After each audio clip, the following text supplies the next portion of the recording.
ঈদৰ প্ৰাকমুহূৰ্তত হাথিঙিমাৰীত উচ্ছেদিত দোকানীৰ কাষত থিয় দি জিলা বিজেপিৰ উপ সভাপতি আৰু সচেতন মহলৰ তীব্ৰ প্ৰতিক্ৰিয়া। যোৱাকালি হাথিঙিমাৰী ছুপাৰ মাৰ্কেটৰ ৰাস্তাৰ কাষত থকা কেইবাখনো দোকানত জিলা প্ৰশাসনে চলোৱা উচ্ছেদক লৈ সৰব সচেতন মহল। ঈদৰ প্ৰাকমুহূৰ্তত দুখীয়া ৰাইজৰ দোকানত চলোৱা উচ্ছেদ অমানৱীয় বুলি উল্লেখ কৰিছে সচেতন ৰাইজে। কোনো গুৰুত্বপূৰ্ণ কাৰণ নোহোৱাকৈ দুখীয়া ৰাইজৰ ওপৰত অত্যাচাৰ কৰিলে মানি লোৱা নহ'ব বুলিও হুংকাৰ প্ৰদান কৰে।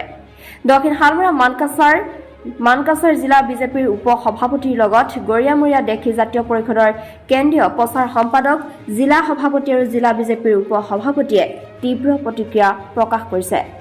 আমি পোৱা নাই। আমি যদি উচ্ছেদৰ খবৰ পালো হয় লগে লগে আহিলো হয়। কোন অফিচাৰে এইবিলাক উচ্ছেদ কৰি আছে এইটো চালু হয়, এইটো প্ৰশ্ন কৰিলো হয়, জবাবদিহি কৰিলো হয় যে আপোনালোকে সঘনে কিয় এই গৰীব দুখীয়া মানুহৰ লগত এনেকুৱা কৰি আছে। আপোনালোকৰ অৰ্ডাৰ লৈ নাজমাই ৭০,০০০ টকা খৰচ কৰি তাতে মাটি কাটিছে, তেতিয়া কি অৰ্ডাৰ দিছে? এইটো কি কথা?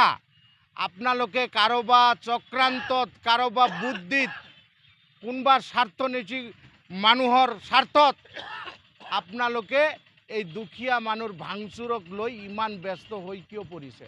এইটোৰ জবাব লাগিব। ৰাস্তা আৰম্ভ হৈছে নেকি? ৰাস্তা যেতিয়া আৰম্ভ হ'ব আমি ৰাইজক অনুৰোধ কৰিম, ৰাইজ ৰাস্তা এটা যোগাযোগৰ উত্তম পন্থা। আপোনালোকে আপোনালোকৰ ঘৰখিনি ভাঙি দিয়ক, আমি ৰাইজক কমতো। এই সৰু সৰু দোকানী এওঁলোকে এই সাৰা দিন দোকান কৰি মাত্ৰ ৪০০ টকা বেচা কিনা কৰি ৰাতিত ল'ৰা ছোৱালীক পোহপাল দিয়ে। এওঁলোকৰ ওপৰত কি লাগিছে, কি লৈ অত্যাচাৰ লাগিছে, কি হৈছে? কালি শুনা পাইছোঁ এই ভোলা এই মছজিদৰ কাষৰ বাৰান্দাত এটা তিৰফাল দি কৰি আছে, তাকো বোলে কৈছে বোলে এইটো বন্ধ কৰক। কি হৈছে কি? এইটো মগৰ মুল্লুক নেকি? বহুত দোকান, এইটোতো দোকানেই নহয়, এইবিলাক দোকান কয় নেকি? তিৰফাল দি পেলাই বহি আছে, এইবিলাক দোকান কয় নেকি? দোকান কয় নেকি এইবিলাকক? ৰহস্য আমি খুঁজি পোৱা নাই। এই ৰহস্য খোজাৰ কাৰণে আমি কালি উচ্ছেদৰ সময়ত যদি খবৰ পালোঁ হয় আমি আহিলোঁ হয়। একচুৱেলি মই এই দক্ষিণ শালমাৰা মানকাছাৰ জিলাৰ প্ৰাক্তন জেনেৰেল ছেক্ৰেটাৰী বিজেপিৰ, আৰু মই গৰিয়ামৰীয়াৰ কেন্দ্ৰীয় সম্পাদক। আমাৰ কালি শুনা মতে, আজি শুনা পালোঁ যে কালি দোকানবিলাক যিবিলাক ফুটপাথৰ দোকান সেইবিলাক উচ্ছেদ কৰিছে প্ৰশাসনে।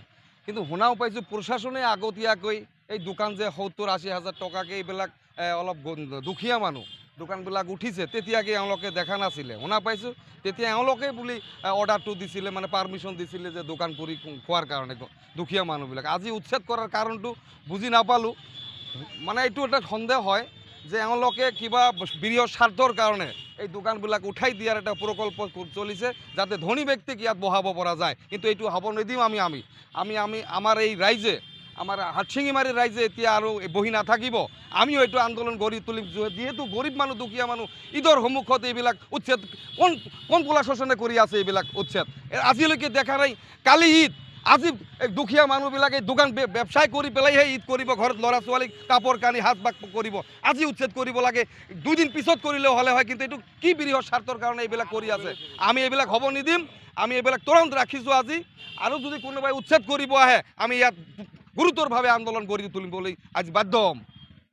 হয়, মই ভাৰতীয় জনতা পাৰ্টিৰ জিলা উপসভাপতি হিচাপে উদ্বেগ প্ৰকাশ কৰিছোঁ এই উচ্ছেদ কাৰ্যক লৈ। আজি চাওক, ৰাস্তাৰ দুয়োকাষে বটতল, তিনালি, হাথিঙিমাৰী এইবিলাকত সৰু সুৰা এটা দোকান, সৰু সুৰা পৰিয়ালে তেওঁলোকে পোহপাল দি আছে দীৰ্ঘদিনৰ পৰাই। কিন্তু আজি ৰাস্তাৰ কোনো ডেভেলপমেণ্টৰ কোনো প্ৰজেক্ট নাই, ৰাস্তা এক্সপেনশ্যনৰ কোনো প্ৰজেক্ট নাই। নথকাকৈ কোন চক্ৰৰ সহযোগিতাত, কোন চক্ৰৰ স্বাৰ্থ আদায় কৰি দিয়াৰ কাৰণে এই সাধাৰণ মানুহৰ দোকানবিলাক আজি অহা কাইলৈ ঈদৰ আগদিনাখন এনেকৈ উচ্ছেদ কৰা আৰু মানুহক ত্ৰাস সৃষ্টি কৰাটো আমি ভাল লক্ষণ দেখা পোৱা নাই। আজি আপোনালোকক ক'ব বিচাৰিছোঁ মিডিয়াৰ যোগেদি, আপোনালোকে নাভাবিব এই জিলাখনত অকল শান্ত শ্ৰেষ্ঠ মানুহেই বাস কৰে। হয়, শান্ত শ্ৰেষ্ঠ মানুহ বাস কৰে। এওঁলোকে যদি আজি এই কথাবিলাকৰ ওপৰত ত্যক্ত হৈ যদি আপোনালোকৰ ওপৰত জাঙুৰ খাই উঠে, তেতিয়াহ'লে কিন্তু দায়ী আপোনালোকেই, এই জাঙুৰ খোৱা দায়ী আপোনালোকেই হ'ব। আজি এই জিলাখনত বিভিন্ন সময়ত শান্ত জিলা হোৱাৰ মাজতেও যেতিয়া গণ অভ্যুত্থানৰ দৰে আন্দোলন গঢ়ি উঠিছে ইয়াতে তেতিয়া কিন্তু ইয়াৰ প্ৰশাসন ইয়াৰ পৰা পলাই যাবলৈ বাধ্য হ'বলগীয়া হৈছিল এই জিলাখনত। গতিকে এই জিলা যিমান শান্ত মানুহ, ইয়াতে এই জিলাৰ বিবেকবান মানুহ আছে। আজি বিবেকবান মানুহবিলাকে বহুত ত্ৰাসত ভুগিছে। এনেকুৱা পৰিৱেশ হ'ব নাপায়। ঈদৰ আগদিনাখন আজি প্ৰশাসনৰ মানৱতা থাকিব লাগিব। তেওঁলোকে দোকান পাট কৰিব, কৰি কিনে ঈদ উদযাপন কৰিব। কোনো ৰাস্তাত প্ৰজেক্ট নকৰাকৈ, কোনো একো নকৰাকৈ সাধাৰণ মানুহক এনেকৈ দোকান পাট কৰাৰ মানে ক্ষেত্ৰত বেমেজালি সৃষ্টি কৰাটো আমি গৰিহণা দিছোঁ। আৰু যেতিয়ালৈকে এই ৰাস্তাৰ উন্নয়ন নহ'ব, যেতিয়ালৈকে ৰাস্তাৰ এক্সপেনশ্যন নহ'ব, তেতিয়ালৈকে এই সাধাৰণ মানুহবিলাকক কৰ্মসংস্থান নিদিয়াকৈ, কৰ্মসংস্থানৰ ব্যৱস্থা নকৰাকৈ এই দোকান পাহাৰাবিলাক ভাঙি দিয়াৰ বিৰোধিতা কৰিছোঁ। ভাঙিলে আমি আন্দোলন গঢ়ি তুলিবলৈ বাধ্য হ'ম। আৰু লগতে আপোনালোকক ক'ব বিচাৰিছোঁ, সৰু জিলা আমাৰ ইয়াতে ইমান মানে জনসমুদ্ৰ নহয়, সাধাৰণ জিলা এটা। এই জিলাখনত সৰু সুৰা দোকান পাট ইত্যাদি কৰি চলি আছে, কৰ্মসংস্থান ইমান নাই। যদি সামান্য কিবা কিবি কৰি থকা কৰ্ম কৰি থকা মানুহবিলাক এনেকুৱা কৰা হয়, তেনেহ'লে কিন্তু আমি আন্দোলন কৰিবলৈ বাধ্য হ'ম। মানকাছাৰ পৰা মনিৰুল ইছলামৰ ৰিপৰ্ট, নিউজ 24 এনি 24x